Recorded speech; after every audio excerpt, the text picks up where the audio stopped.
Here are the assembly instructions for the PlaneSWING, the world's #1 swing plane trainer, used globally by golfers of all levels, from beginners to major winners.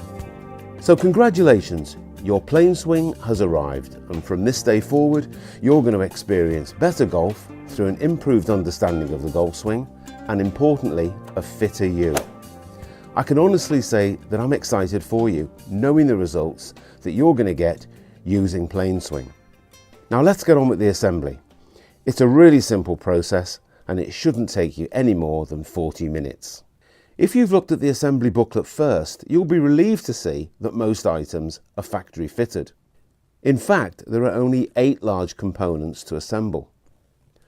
The 4 sections of the hoop, the 2 tubular sections for the base, the calibrated telescopic strut, and the PlaneSWING alignment mat. I strongly recommend laying out all of the parts as shown here, including the nuts and bolts, as this gives you a good indication of how the PlaneSWING is going to look and ensures a speedy assembly process. The first thing to do is to assemble the main hoop using the small connector tubes that you can see here.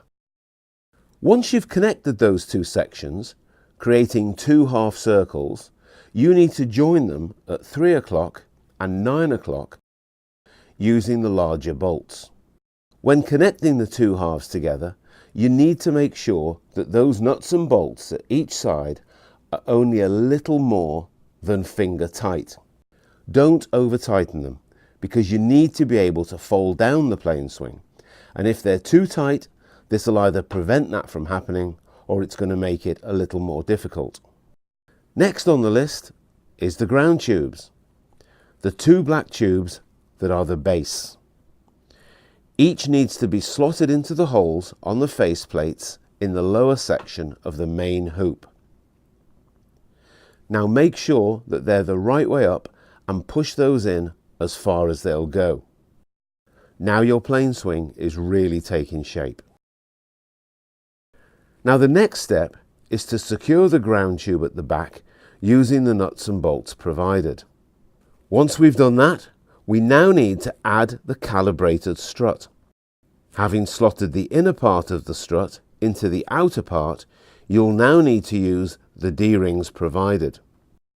Note that the inner part of the strut is at the bottom with the yellow calibration sticker facing into the ground tube. That's into where the golfer stands. Using one of the D-rings, link the inner and outer sections of the calibrated strut at the halfway position to setting -3. Use a second D-ring to attach the calibrated strut to the ground tube.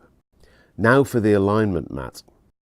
Now you have a decision to make, and that is whether or not you choose to attach it to the PlaneSWING ground tube or not. Now in my opinion, it's best not to have it attached, because this gives you, especially if you're a golf instructor, more options when coaching swing path, because you can move the hoop without moving the mat or the student. Now don't worry about stability, as the PlaneSWING is plenty stable enough without the mat attached. However, should you wish to attach the mat, follow this process. And note, it's going to be a tight fit.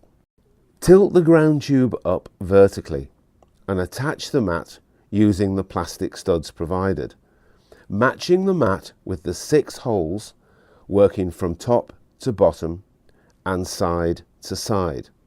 Once you've done that, lay the ground tube and the mat flat. And now for the really exciting part as we join the upper hoop to the calibrated strut. Now I'm required to point out at this time that this is a 2-person job from a health and safety perspective. Pulling the completed circle up, you'll now use the 3rd D-ring to connect the top of the calibrated strut to the upper hoop. Notice that when you do this, the full circle completes itself. It may need a little help in some cases at 3 o'clock and 9 o'clock. And make sure at this point that you affix the stays that are on each side of the hoop. Raising the hoop to 0 setting, you now want to attach the numbered decals. These are numbered 1 to 12 and they should be placed in a clock formation, obviously with 12 at the top and 6 at the bottom. I recommend that you start with 12, 6, 9 and 3. Make sure that you don't place them over joints, because at some point you're going to fold the PlaneSWING down, and that they face into the golfer so that the power slider doesn't rub them off. Now don't look for perfection here. You're going to get them in the approximate locations. Now it's a good idea to run the power slider around the hoop, first at a 0 or a +1 setting, as the thin film of rubber intentionally made by the power slider will indicate where the numbers should avoid. You've done a great job so far. Now finally, you want to gently screw the plane checker into the top of the power slider. Using very gentle pressure, turn this in a clockwise direction. So congratulations, your PlaneSWING is ready for use. And it looks great, doesn't it? Already you're probably thinking, wow, this makes perfect sense. Now all you need to do now is follow the instructions that you were sent via email and also on the instructional video to set PlaneSWING to your ideal swing plane and begin building a powerful and repeatable swing with the unique power slider. And remember, we're with you all of the way. We're available via email at onplane@planeswing.com, or you can call us direct. Our goal is your rapid and sustained improvement, and we want you to enjoy the same level of success as the thousands of other PlaneSWING customers who range from beginners to major winners. Good luck.